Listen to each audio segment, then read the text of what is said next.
नमस्कार बच्चों। लगभग सारे बच्चे यूपी बोर्ड के एग्जाम को लेके बहुत ज़्यादा डिस्टर्ब हैं। होगा नहीं होगा, अगर होगा तो कब होगा। तो आज के इस वीडियो में हम डिस्कस करने का प्रयास करते हैं कि एक जो डेट है वो क्या हो सकती है। ठीक है, तो सबसे पहले प्री बोर्ड एग्जाम के बारे में बात करेंगे, क्योंकि सबसे पहले आपको प्री बोर्ड एग्जाम ही देना है। तो जो आपका प्री बोर्ड एग्जाम है वो लगभग 1 जनवरी से 10 जनवरी के बीच में होने वाला है। यह एक संभावित तिथि है, इसे आप फिक्स मान के न चले, लेकिन ज़्यादा चांसेस है कि इसी के बीच में आपका प्री बोर्ड एग्जाम होगा और जल्दी ही इसके लिए डेट शीट भी बोर्ड के द्वारा जारी कर दिया जाएगा। तो प्री बोर्ड एग्जाम 1 से 10 जनवरी के बीच में होगा। अब बात करते हैं बोर्ड एग्जाम। तो गाइस, बोर्ड एग्जाम के लिए अभी यूपी बोर्ड ने कुछ भी नहीं कहा है। ठीक है, यूपी बोर्ड ने कुछ भी नहीं कहा है, लेकिन हमारे यूपी के जो डिप्टी सीएम है दिनेश शर्मा, उन्होंने बताया है कि बोर्ड एग्जाम आने वाले जो चुनाव हैं उनके बाद होगा।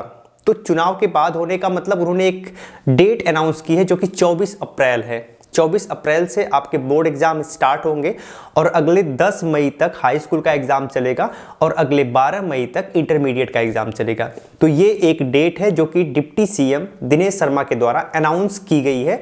यह यूपी बोर्ड की ऑफिशियल डेट नहीं है। अभी यूपी बोर्ड कुछ भी नहीं कहा है एग्जाम को लेकर। अब समझते हैं कि क्या यह फिक्स डेट है। बच्चों का ये प्रश्न है कि क्या यह फिक्स डेट है। गाइस, अब आप ये सोचिए कि अगर कोई इतने वरिष्ठ पद पर है, यानी कि डिप्टी सीएम है, और वो कोई बात कह रहे हैं, तो बिना किसी सूत्र के तो किसी बात को कहेंगे नहीं, ऐसे हवा में तो कहेंगे नहीं। इसका मतलब ये है लगभग 70% पॉसिबिलिटी यही है कि 24 अप्रैल से आपका एग्जाम स्टार्ट हो जाएगा। अगर 24 अप्रैल से आपका एग्जाम स्टार्ट होगा तो अभी आपके पास काफ़ी टाइम है।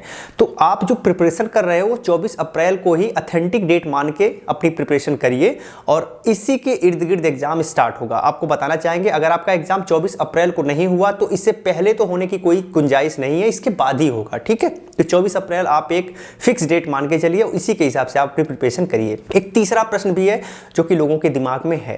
तीसरा प्रश्न ये है कि सर, क्या इस बार भी एग्जाम नहीं होने की पॉसिबिलिटी बन रही है, यानी कि एग्जाम नहीं भी हो सकता है और हो सकता है कि अगर एग्जाम ना हो तो हम लोग प्रमोट कर दिए जाएं। तो गाइज, इसकी भी पॉसिबिलिटी से इनकार नहीं किया जा सकता, क्योंकि आपको पता है ओमिक्रॉन वेरिएंट तेजी से स्प्रेड हो रहा है, भारत में भी केसेस बढ़ रहे हैं और अभी आने वाले समय में चुनाव है।